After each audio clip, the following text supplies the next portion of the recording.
All right, everybody. This is our next episode of Pastor to Pastor, and I'm here with my friend Adam Williams, and I've known him since college. And so, Adam, do you want to go ahead and just tell who you are and a little bit about your background?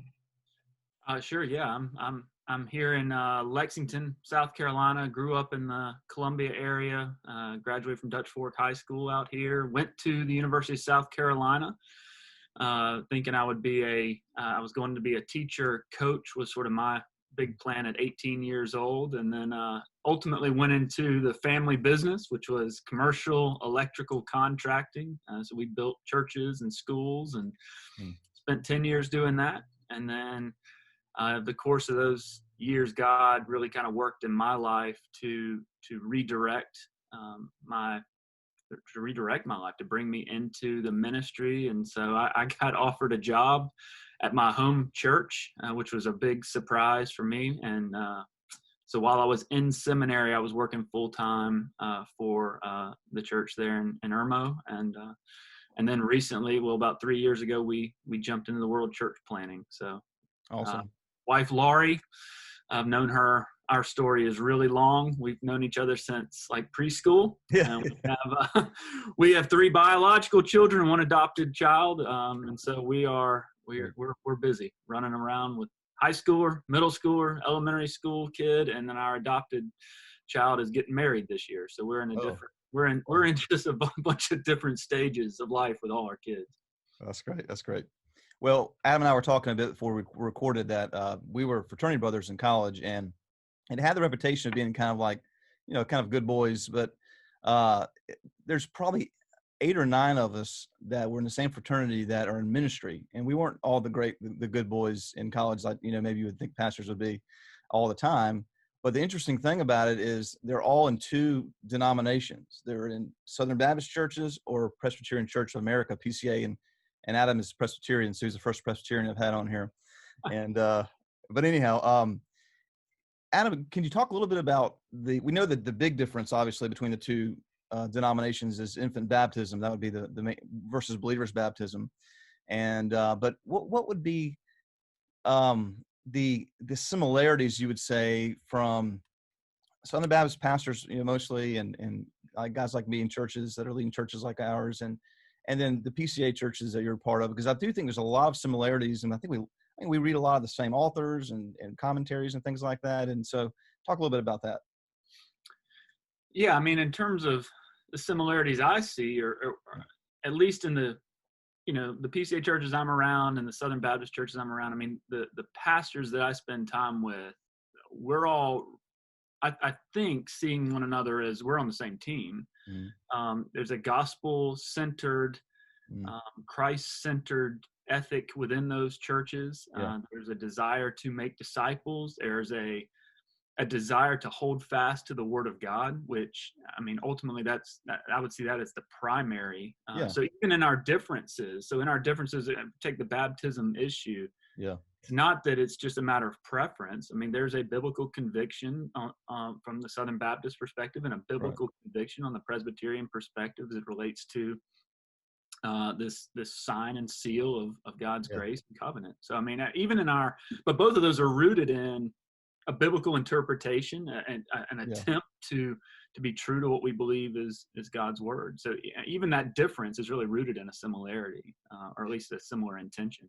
Yeah, that's good, because of that, I think both sides know that. And so we're not trying to convince the other person they're wrong, because we're pretty solid in that. And so we can just kind of be like, hey, we're just going to go, that's the big difference. But everything, like you said, Christ-centered, high elevation of the Word of God, and the sufficiency of Scripture as well, which not every denomination will hold. It might hold in inerrancy, but it may not be holding to the sufficiency of it.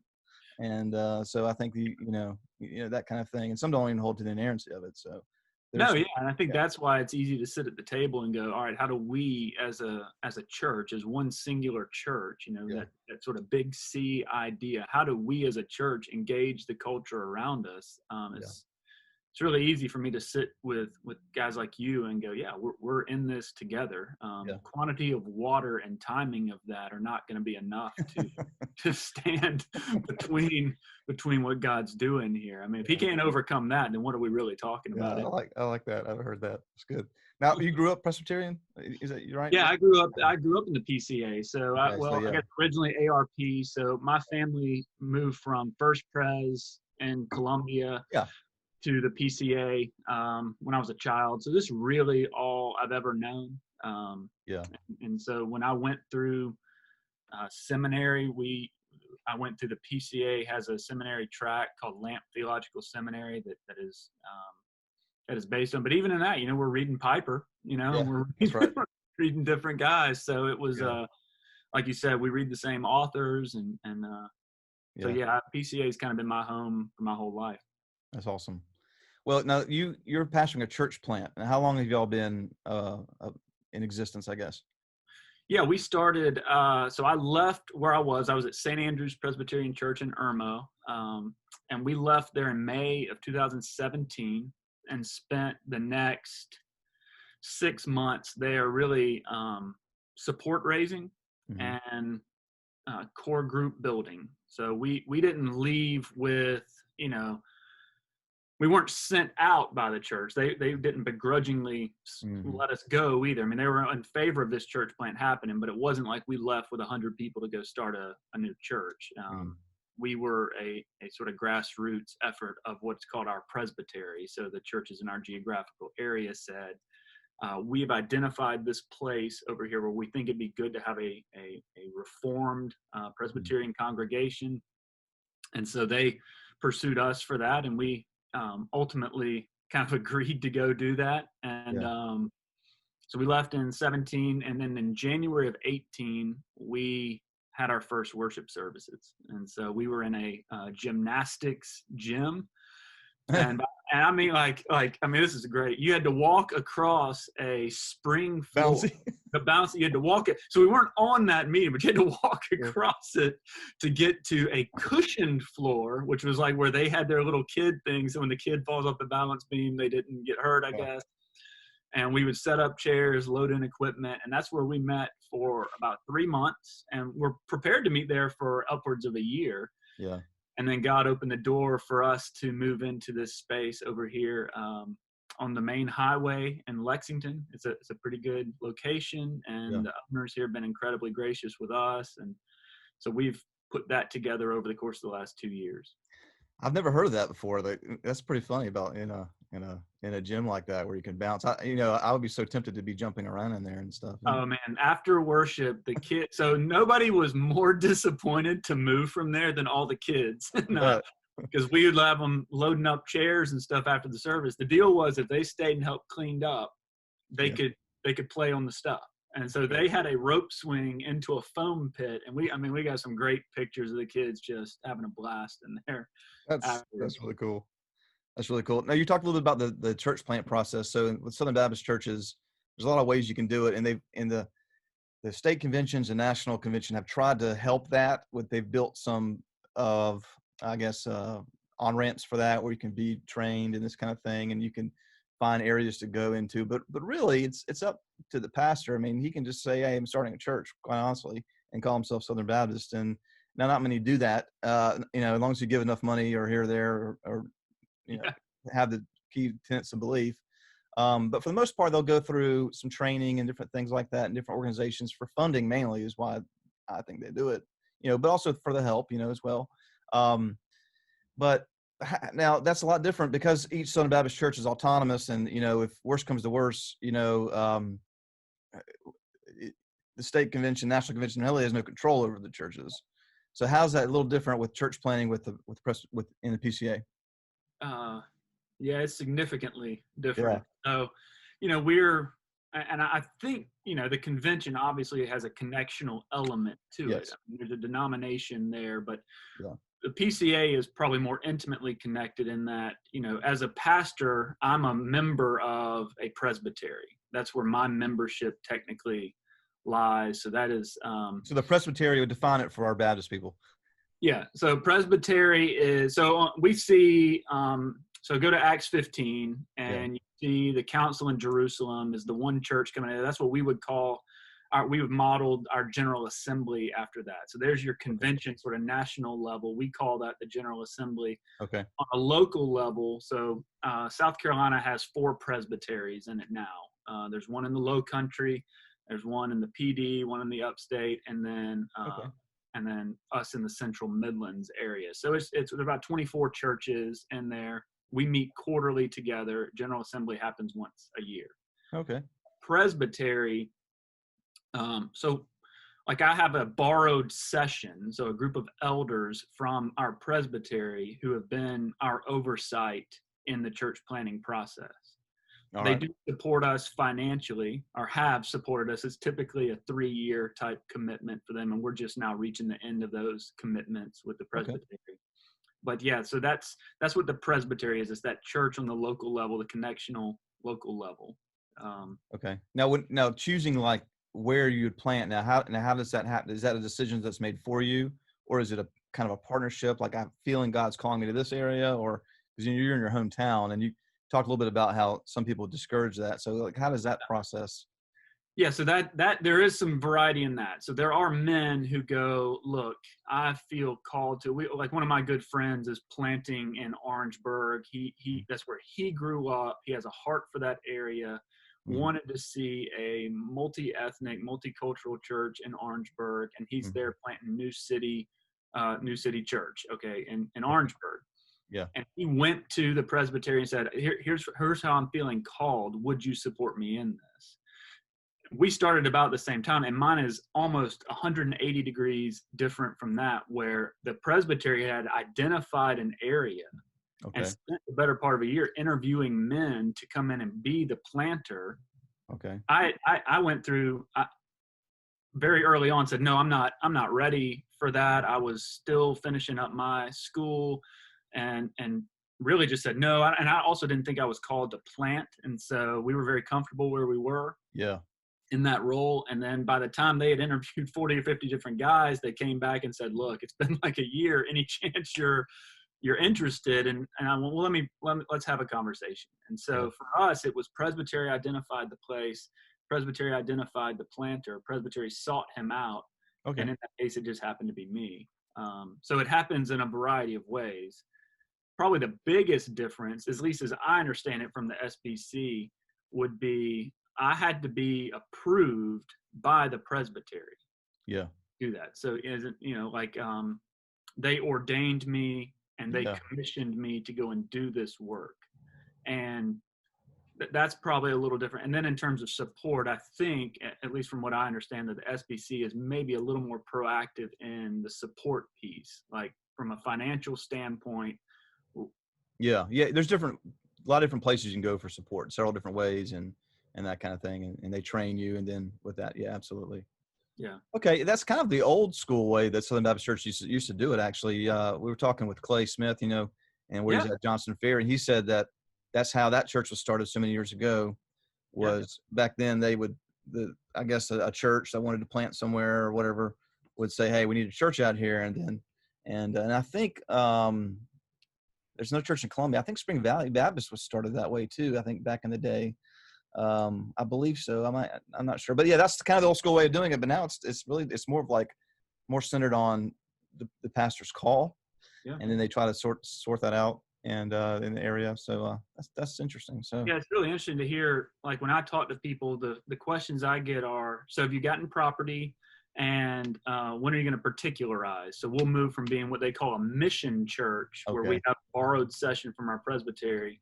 Once we train and elect our officers, we would then have them installed by the presbytery, and we'd become a particular church. So technically we're a mission. Okay. And eventually we become a particular church. But there are 2 places in South Carolina where churches tried to do the old school model, where we bought some property, we want to put a church there, and one of them, I think it was 19 years ago, that property was purchased, and there's still a sign sitting there saying future home of.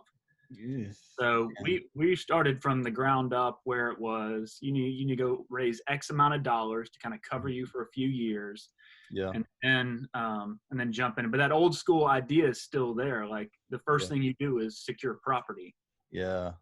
versus no, we better secure people. Let's make sure there actually is a church before we build a sort of a house for the church. Yeah. You don't want the church open up and where's all the people, right? Like That's right. Yeah. The empty want this hand way. thing doesn't look real good. It's not real inviting. So Yeah.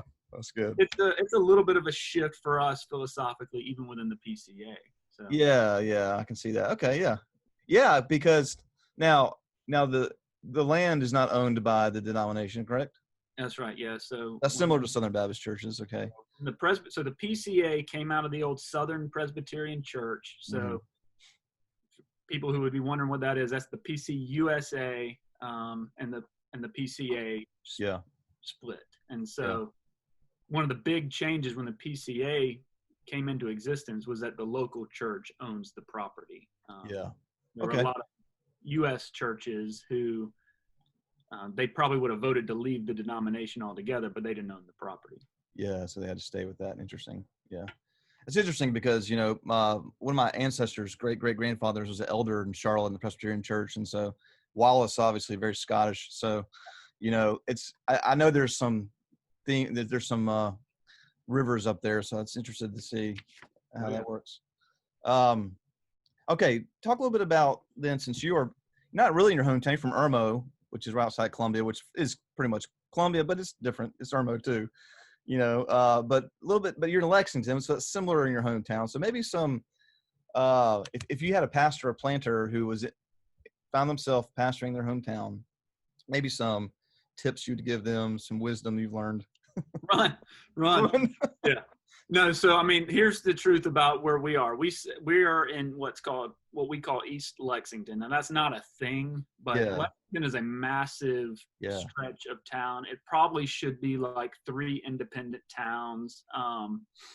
But we're in East Lexington, which is a pretty high traffic, upwardly mobile area, new development. I live in a house, so we built a house 300 yards from the house I grew up in. Okay.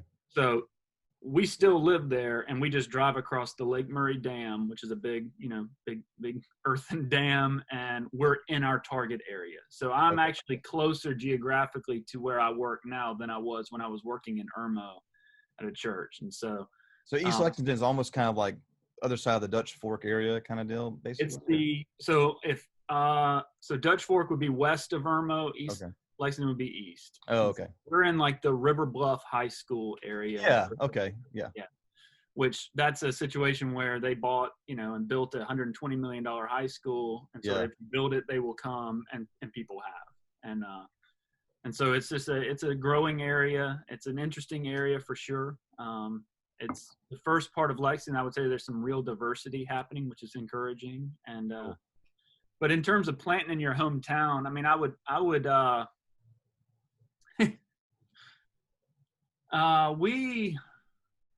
would say you probably better be at least aware of what your reputation was prior to even going into ministry. That's good. Okay. You might have some work to overcome there. I think providentially we had a decent reputation in the area as a family, and be willing to have people who say, "I love you, man. I'm praying for you. I'm with you," but but they're not with you. Like they're on Sunday, they're not there.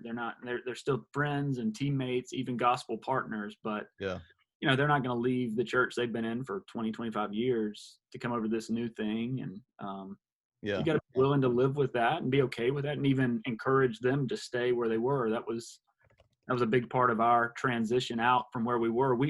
We moved 15 minutes away. So our church plant is about 15 minutes from where I was previously pastoring. And we didn't try to recruit everybody out of that church and go, "Hey, come with us. Let's go just go do the same thing, but over here." We really intentionally tried to say, "Look, if you're interested, we'd be happy to talk to you. Yeah. But if you're actively engaged in ministry here in this church, if you're teaching, leading, shepherding, keep doing that Yeah. where you are, unless you feel an explicit call to Yeah. go into the planning world. Um, um, Talk a little bit about then. That's interesting, and I'm not necessarily saying from experience because I know different people might be watching this, but pastoring friends, lifelong friends, right, or people you grew up with, or you knew in college, or let's say some college people come, and so I've run into some people down here I knew in college, and Emily and I are always like, yeah, I'm pastoring in First Baptist Moncks Corner, and so they're like, oh, really, so talk about maybe pastoring, if you talked about recruiting friends, but how would it be pastoring friends, people you've known for many years? Because the pastor actually in First Baptist, who was my predecessor, was from here, and he pastored family members and friends he knew all his life. So it can be done. So maybe a little bit about the challenges in that. Yeah, I mean, I think a church plant's a unique animal anyway, in that, I don't know how many, souls are there at First Baptist Moncks Corner, but when you're doing the church plant from the ground up, you're going to know everyone. Yeah. Like especially in the early couple of years, you're going to know them pretty well. You're going to spend time with every single one of them. And so, they all begin to feel like family. And so it's your close friends. It's a lot of your time is being invested there. One of my oldest, best friends, longest friends is going to be an elder in this church. I mean, he's a guy, and he's a guy who people might say, if he ever watches this, he'll be like, yeah, that if I said, yeah, he's an elder in the church, he's a good teacher, he helps lead in worship, they'd be like, who? Are you sure? Like, did you? But he's he's just a faithful servant, and he's a tremendous shoulder to lean on in the whole process. And so for me, that really hasn't been that difficult. I mean, my in-laws are in the church. They serve here. They support the work and ministry, and that's been actually really good for our relationship. I think there's been a greater understanding of who we are and what we're doing together. My parents are still in the church I grew up in, 15 minutes away, and we encourage them to stay there. They're both active in serving there. I think they like maybe feel a little guilt from time to time about not being. We're like, listen, you're serving where you are. Yeah. It was never a package deal. It wasn't like, okay, well, if Adam goes and his whole everybody who's connected to him in any way has to go and plant this church. It was our family, our immediate 6 people are going to do this work. And then we're going to try and see gospel fruit produced from that. And God's grace, he did send some people with us. And, but awesome. I mean, I think having people you trust is huge, that if you're not doing what everybody thought you're going to, they're going to come to you and say, hey man, just heads up. Oh, this isn't exactly what we thought this was going to be, rather than, kind of just putting a toe in the water to see if this new thing is something they might be interested in. So it's really cool to have people who love, trust, and people who you think you believe are there with you, wherever it leads. Awesome. So when the transition, since this is basically geared to lead pastors and planners and things, in most, I'm trying to think, I don't know if I know someone that I've interviewed or will interview who's a lead pastor, hasn't been on a staff situation at some point, or, youth pastor or something like that. One of the biggest transition is from going there to senior pastor, obviously with the responsibility, is preaching every week, each and every week. It never goes away. It's there. It's coming whether you're ready or not. And you really have to love it. You really have to enjoy it, which of course I do. I enjoy the process of it and everything. And you have to be a learner and all that kind of stuff. But balancing that, now also you are planning a church, you're fundraising, you're doing probably a lot of stuff, Adam, that you're probably good at naturally anyway. But you also have this type of thing with learning to preach every week, right? And there's a lot of shortcuts out there that people are like, hey, pay for this, we'll give them to you, right? Yeah. And so go to Desiring God. Look what Piper said about it, Just not the transcript. There you go. So some advice on balancing that. And most of these guys have young families and things, and they're not getting paid anything. That's awesome, by the way. So the preaching thing. So I think it was Tim Keller who said, your first 200 sermons, you're going to wish there was no record of those ever. Yes. You're going to, 10 years from now, you'll look back and go, oh man, I wish I've done that. dang podcast. Why does that have to exist? Yeah. And so I think I'm on sermon number 163 right now. Oh yeah. So You're getting I there. still tell our people that if you will just put up with me for the next 2 years, I might say something that you would that would be worth sharing. Or anyway, That's fine. no, it was my call to preach was really weird in that, I went to work in the church I grew up in. They called me into that role. I left the family business to go and do that, and didn't really have any expectation of doing any preaching. It was, you'll be up front, kind of I was the leading, same way. Yeah. but no expectation I'd be preaching. Senior pastor, I remember we were going to do a hospital visit, and he was like, so how about April 7th? And I was like, hey, what do you mean for April 7th? He's like, well, I'm going to be due for kind of a break. Would you be up for preaching? And I was like, and his name's Dale. I was like, he's a father figure to me already. And I'm like, got this like fear of disappointing him or whatever. And so I said, if that's what you want, I did the typical sort of cop out thing. If that's what you want, I'll do it. He's like, well, is that something you've considered and been praying about? And I said, well, no, honestly, I didn't. He said, well, take some time and let me know. And so, it took a couple of weeks and just kind of looked at what it would look like. And on April 7th, I guess it was probably 2013, was the first time I preached a sermon. And then I only preached like 5 times a year while I was there, in terms of Sunday morning worship. And so I'm still learning that. The prep piece is something I'm always interested. I mean, I'd love to hear sort of your process for that. I'm always interested. I was with a couple of guys the past week, and we were just talking. What does a week in the life of sermon prep look like? If you had your ideal timing, and because we're still learning that. But I do love it. I mean, we go straight through books of the Bible, so it's not like I'm having to create that's series. helpful. That helps. Yeah. I know my text a year in advance, that we're going to be in, and I know the context of it, and our people know the context of it. So we've chosen to do that continuous, expository preaching. And but I mean, honestly, I don't know if you plan. I'd love to hear sort of like your process. What does that look like for you on a weekend? Yeah. Well, I'll tell you. Well, I've learned early on. So I've been a senior pastor since 2010, so almost 10 years now. So I don't know how many sermons I have, and then I've had multiple services and things. But I think I have gotten to the part where you're considered a public speaker, kind of deal with just the experience level if you look at it.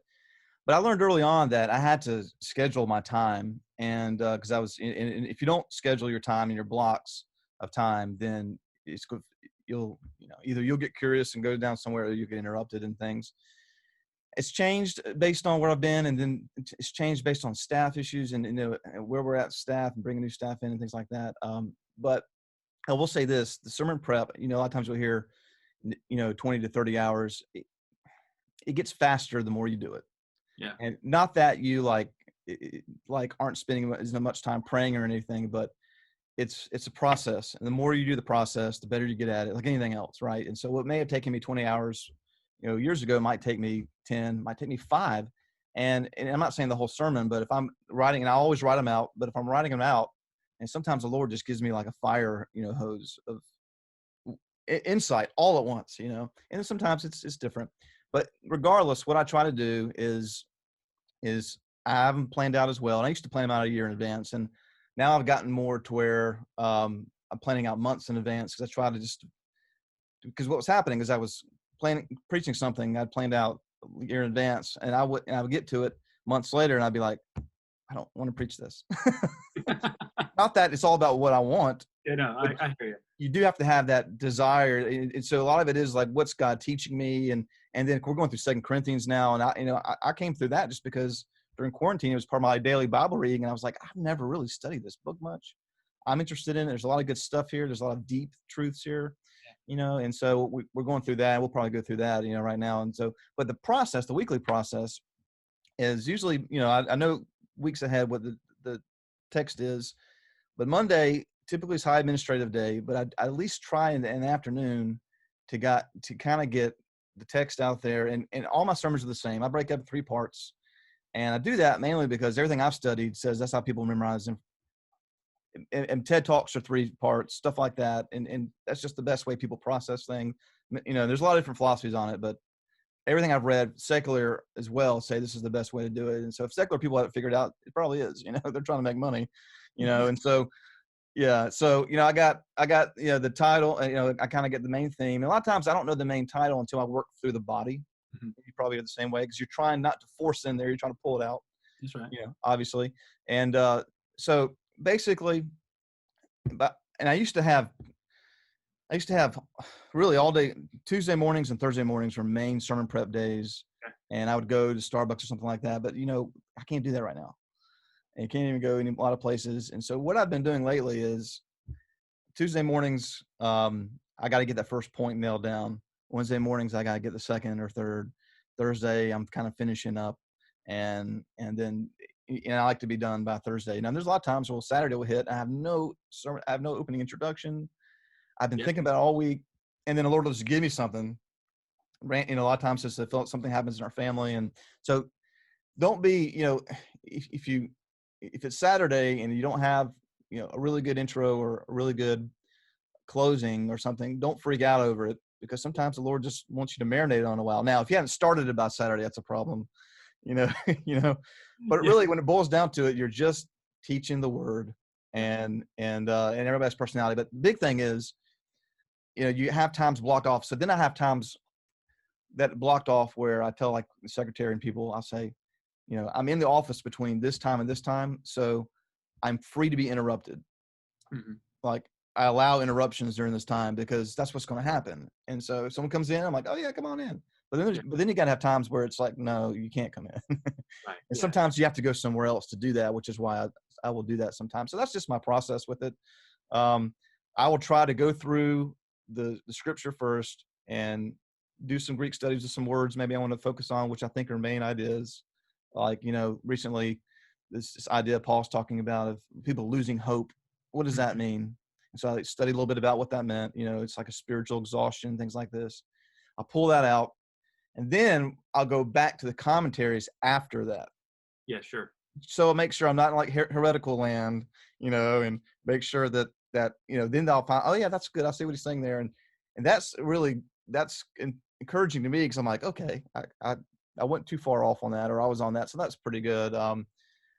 But you have the process built in, and now it's just, after a while it becomes like autopilot. But I'm always looking for new ways to deliver and things like that. But the main thing I would just say with that is you got to protect that time. But then you didn't have to have time to built in to say, hey, anybody can come in anytime. I can do anything anytime. Yeah. Yeah. No, I appreciate that. That's it's been a season of learning in that, we don't, as a church plant, we don't have, so I have one other staff member who's here. We just we're in the middle of a transition on that. And so right now I'm the only person here. Yes, yeah, that's right. It's so like I could go to Starbucks, but you might know more people there, right? Right. So right now, like, this is a pretty safe place. Coming out of quarantine, though, it's been interesting. Our people been so starved for just interaction that it's been a pretty open revolving door, and people just kind of dropping by, which is great. But I hear though you need to guard that time intentionally, because it'll vanish real quick. Yeah, and you get better with it. It just makes sense. If you study the Bible every day for your whole life, preaching, you're going to put together a sermon quicker than you did when you were 25. So I know a lot of seminary professors say you need at least 25, 30 hours a week. I mean, if you want to, you also have your personal. I do think a lot of it comes out of your personal reading plan too, that kind of thing. Sure. Yeah. No, that's good. That's reassuring, actually. So awesome. Okay, last little thing, I'll let you go here.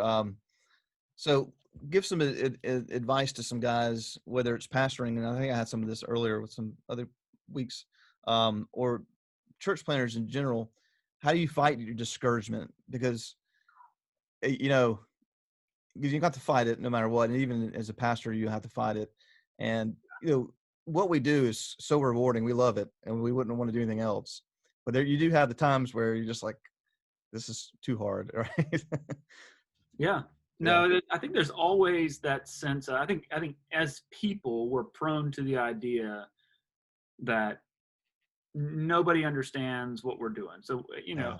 I felt that way when I was an electrician and when I was doing work, nobody understands how hard I have to work today. Nobody understands Yeah. how tired my hands are. Nobody understands how complicated it is to try and put these buildings together with all these systems. And then you go into a church world and you go, nobody understands, how Good. frustrating that human being is who is everybody says, man, that guy's great. You're like, oh yeah, except for he's not, but you're not allowed to say that. And so we all have those people. And Yeah. so I just think as humans, we're prone to this sort of self reverence that Good. assumes that we have it more difficult than everybody else. And if they could just understand, man, they'd give us a lot more grace.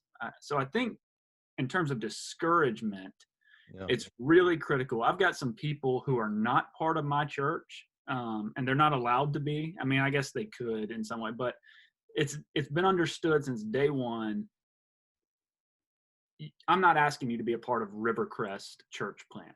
Yeah. In fact, I need you for this season to not be, because you're my person who I can just be with That's right. and not be.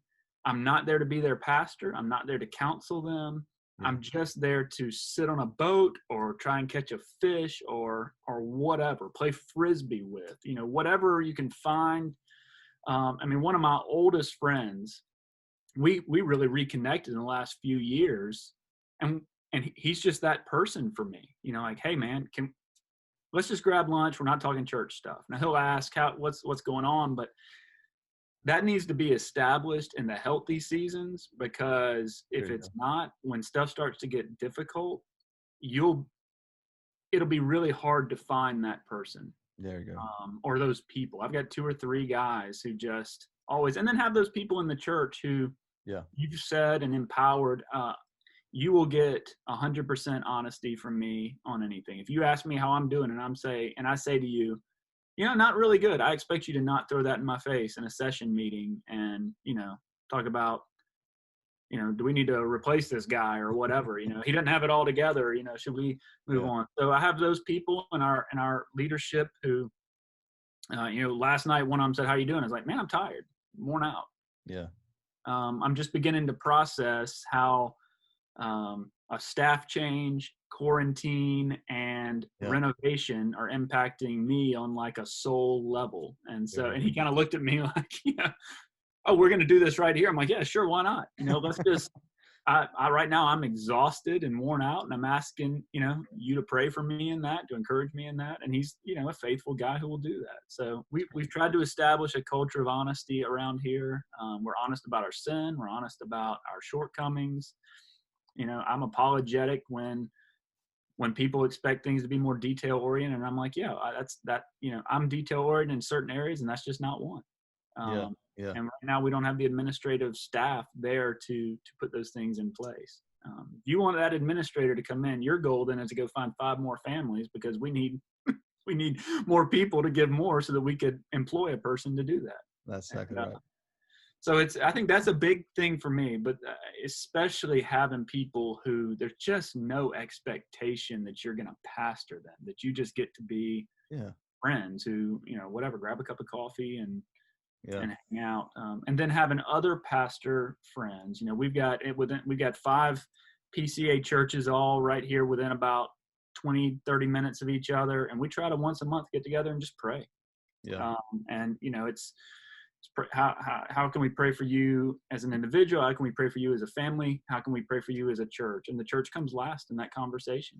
And we do that intentionally to try and get to know the hearts of one another. And so a church planter, if this was specifically for a church planter, be aggressive in finding somebody and attaching yourself to somebody who's older in a different season of life that is in the ministry, and saying, sort of, you're going to disciple me. We can either do that now or we can set up a time, but I need you to be that person for me.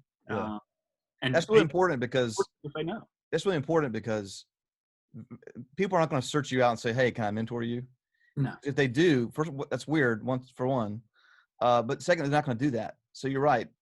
Very good. You have to find. It has to be on you to say, "Here's a need of mine that I need." And look, we're just modeling what we hope our people are going to do with one another. You're just, Good. but I can't go to just, random church member and they say, hey, listen, you're going to be my person. I need you to just teach me everything and let me, and them go, so what's then your role?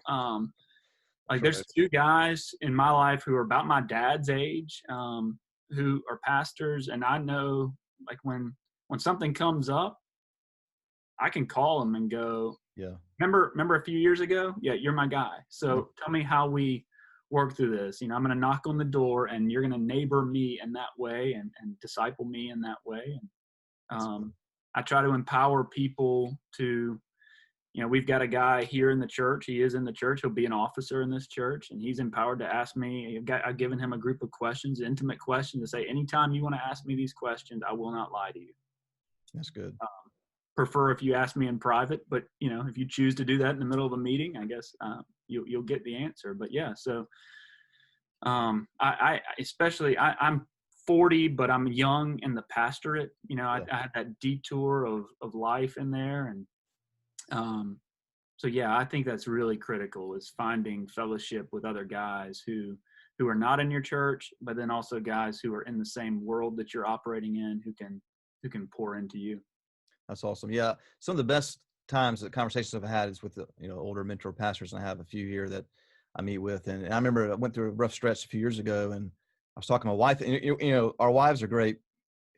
Sometimes you don't talk to them, but sometimes you need a soundboard. And I was just talking to them about some discouragements I have. She said, you need like a mentor. Duh. And I had allowed myself to kind of get out of that. I was like, you're right.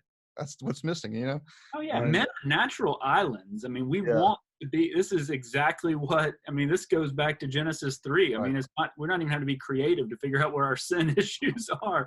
We want to be islands on ourselves. We want to be, to have the knowledge. We want to have the strength and independence and stuff. Independence. Yeah. And we enjoy the idea of people looking at you going, hey, tell me what to do here. There you go. Yeah. It's really important in terms of in my life to have those moments where I know and the other person knows that I'm coming to them in subjection and humility, going, you've walked this road before me. Help me to find either the things that tripped you up so I can avoid them, or help me to find those steps of success and victory through there so that we walk wisely. And ultimately, that's basically the book of Proverbs, right? That's Solomon's going, he's going, listen, we've made some mistakes in life. Why don't you try doing it this way? Ecclesiastes is the same way. Listen, there's nothing new under the sun. How about follow this path? And so I think in tangible ways that needs to be done, where somebody can look in your eyes and go, hey, I can see, and I know you well enough to know that right now you're worn out. Very good. Right now you need somebody to push. Find those people that you like, that you respect, that you wouldn't mind meeting with and being open with, because you have to respect the person. Yeah, absolutely. And then go after them. Yeah, that's really good. Yeah, that's been huge for me. There's a pastor here he's just, in terms of age, he's just like the next half generation above me. His kids are beginning to go to college and stuff like that. But he'll just drop in and say, hey man, I was driving by. Yeah. Just wanted to check on you. That's and that is incredibly powerful, especially if you're a church planner who's alone a lot of the time. Oh yeah. To have somebody just drop, because I left a multi-pastor church to come into this. I was used to having a team there, having administrative assistants, having the whole, staff meeting, all that. That becomes part of your DNA. And then you go into church planning and now all of a sudden none of that's there. Yeah. Yeah. You've got teams you're working with, but you need that camaraderie. You need that sense of we're in this together. Because this is hard work. Yeah. It's people think, so you just sit around reading, and it's like, well, do read, but that's stressful. And it's the mental work is a lot. It's a battle, man. Yeah. It really is. Yeah. Awesome. All right, Adam, I appreciate it. And great having a conversation. I hope this is beneficial for those y'all watching. I'll link your church link in the post and everything. Yeah, that'd be great. And if you're in the area and looking for a good church, good pastor, Adam Williams. Well, come check us out. Yeah, we appreciate it, man. Thank you. Absolutely.